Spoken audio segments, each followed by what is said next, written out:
ओम शक्ति पराशक्ति।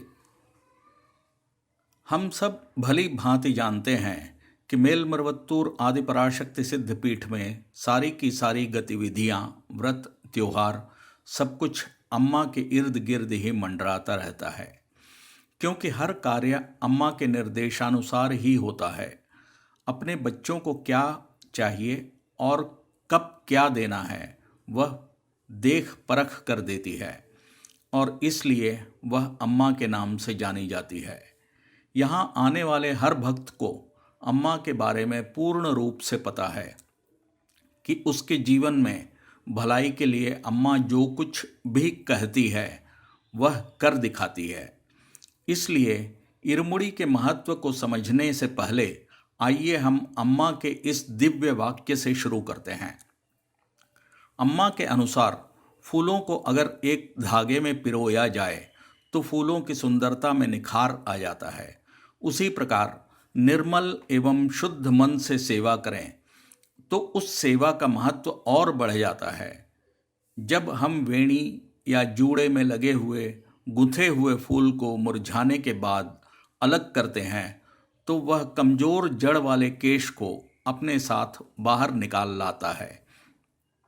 उसी प्रकार जब हम इरमुड़ी धारण कर यहाँ आते हैं तो हमारे द्वारा संचित पाप हमारी जानकारी में आए बगैर ही झड़ जाते हैं।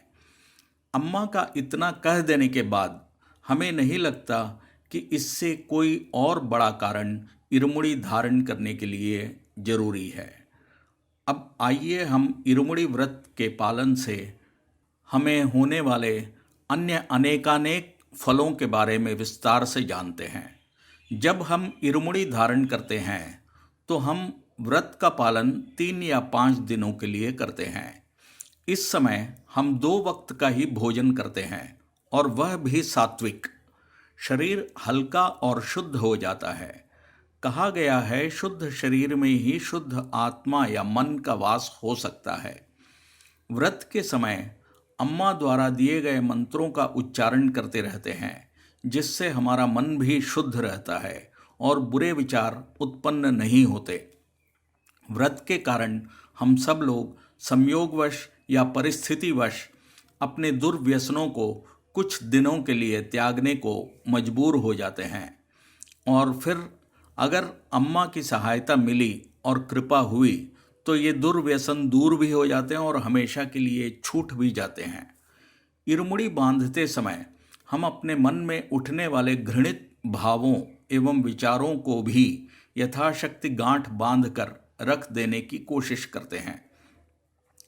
पर इस चेष्टा को हम तभी सार्थक कर सकते हैं जब इसके बाद फिर से पाप कर्म न करने का संकल्प लें। एक साधारण मानसिकता वाला मनुष्य यदि केवल तिलक धारण ही कर ले तो उसके बाद वह बुरे आचरण से दूर रहने की कोशिश करता है।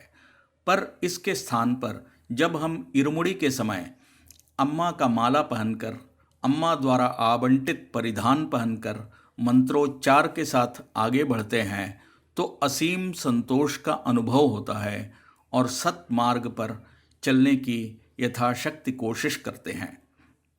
हालांकि जोर इस पर दिया जाता है कि इस व्रत के समय मन को सारे विचारों से मुक्त रखें और लोक कल्याण के बारे में ही सोचें।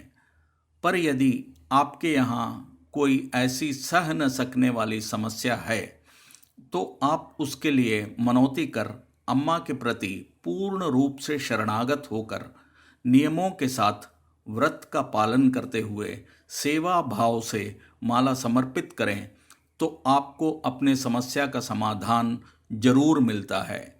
ऐसा अम्मा ने अपने दिव्य वाक्य में भी कहा है। गंदे जल को कुछ देर के लिए यदि स्थिर छोड़ दें तो गंदगी सतह पर बैठ जाती है और पानी स्वच्छ हो जाता है। ऐसे ही इरमुड़ी धारण से मन निर्मल होता है। यह हमारे अंतर्मन और बाह्य को एकाकार करता है।